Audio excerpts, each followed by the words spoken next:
बिहार ने महागठबंधन से हाथ मिलाने के बाद नीतीश कुमार ने 8वीं बार आज मुख्यमंत्री पद की शपथ ले ली है और शपथ के बाद नीतीश कुमार ने एक बड़ा बयान भी दे डाला है। नीतीश ने कहा कि सुशील मोदी अगर सरकार में होते तो ये नौबत नहीं आती। सुन लेते। से तो मेरी मित्रता रही है, अब काहे नहीं बनाया। अगर वो बने रहते तो आज ये नौबत नहीं आती।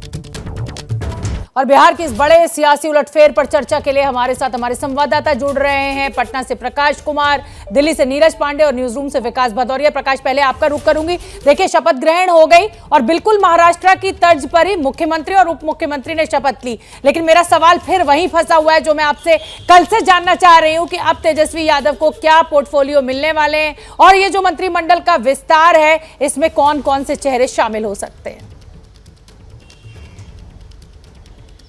देखिए, इस बार जो महागठबंधन का स्वरूप है ज़्यादा बड़ा है, क्योंकि इसमें 7 दल हैं।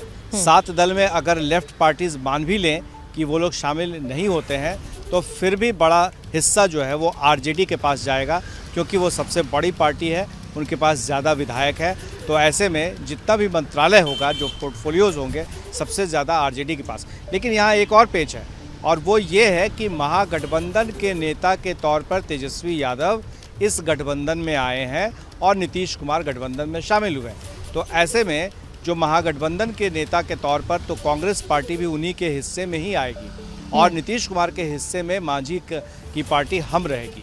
तो 2 जगह ये बंटवारा होगा। अब देखना होगा कि जो फॉर्मूला है उसमें क्या किसको मिलता है। जहाँ तक गृह मंत्रालय की बात है, ऐसी चर्चाएं ज़रूर हो रही कि तेजस्वी यादव मांग रहे हैं, लेकिन कहीं ना कहीं इस बात को लेकर विधानसभा अध्यक्ष की पार्टी में ये बात हो गई है कि आरजेडी को वो जाएगा विधानसभा अध्यक्ष की सीट। तो ऐसे में ये देखना होगा कि मंत्रालय है और कितने मंत्री जेडीयू के बनते हैं। तो जाहिर है, क्योंकि जेडीयू छोटा सा जवाब प्रकाश, ये भी जानना चाहूंगी, सब कुछ ठीक है ना महागठबंधन में, मांझी को क्यों आना पड़ा मीडिया के सामने ये कहने के लिए कि साहब जब हम एक थे तब हमारे पास 1 पत्ता, अब तो हम 5 हैं, हमें 2 चाहिए। तो सब कुछ ठीक तो है ना? छोटा सा जवाब। देखिए, महागठबंधन की तो शुरुआत अभी हुई है, नींव रखी गई है और जो टारगेट है वो 2024 है। तो जाहिर है कि सबसे ज़्यादा जो महत्वपूर्ण घटक दल होंगे उनको ज़्यादा सीटें मिलेंगी। मांझी भले मांगे, लेकिन उनको उतनी ही सीटों से संतुष्ट होना पड़ेगा जितना कि नीतीश कुमार और तेजस्वी यादव तय करेंगे। ठीक है प्रकाश, आप बने रहिए। नीरज पांडे का मैं रुख करना चाहूंगी। नीरज पांडे, शपथ लेते ही सुशील मोदी का जिक्र कर दिया नीतीश कुमार ने, कह दिया कि अगर सुशील मोदी होते तो ऐसा कुछ भी नहीं होता। कैसे इसको समझें?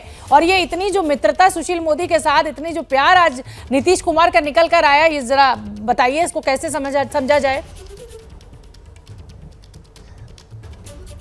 शुभना, दरअसल सुशील मोदी और नीतीश कुमार लंबे समय तक एक साथ सरकार में काम करते रहे हैं, बड़े भाई छोटे भाई के रूप में। भाजपा की तरफ से उप मुख्यमंत्री थे सुशील मोदी और नीतीश कुमार मुख्यमंत्री थे, और यही उनकी सबसे बड़ी कमजोरी भी बताया जाता है। और यही कारण माना जाता है कि पिछले चुनाव के बाद जब रिस्ट्रक्चरिंग हुई, सरकार गठन की बात आई, तो सुशील मोदी को पार्टी ने इन्हीं आरोपों के तहत कि ये अपनी पार्टी की कम, सुशील मोदी नीतीश कुमार की ज़्यादा सुनते हैं, इसीलिए उनको सेंटर में लाया गया, उनको राज्यसभा बनाकर लाया गया ताकि इन आरोपों को हवा जो दी जा रही है, इन आरोपों को खत्म किया जा सके।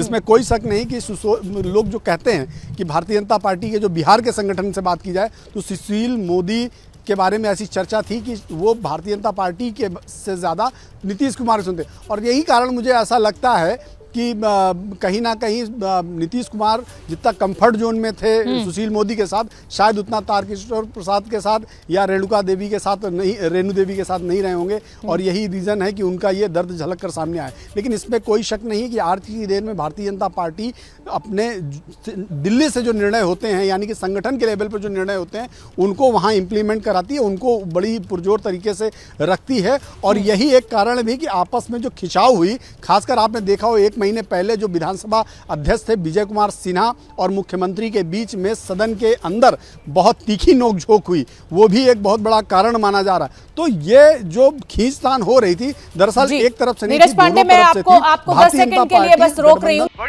ये हैं शर्मा जी, जो रात का खाना और देश दुनिया की सुर्खियां दोनों लेते हैं सुमित अवस्थी के साथ। अब ये हैं इनके पड़ोसी बनर्जी साहब, मिष्टी दोई खाते खाते पूरा बंगाल जान लेते हैं सुमन दे के साथ। इनकी तरह आप भी देखें अपने फेवरेट न्यूज एंकर को एक ही ऐप पर और डाउनलोड कीजिए एबीपी लाइव ऐप अपने स्मार्ट टीवी पर।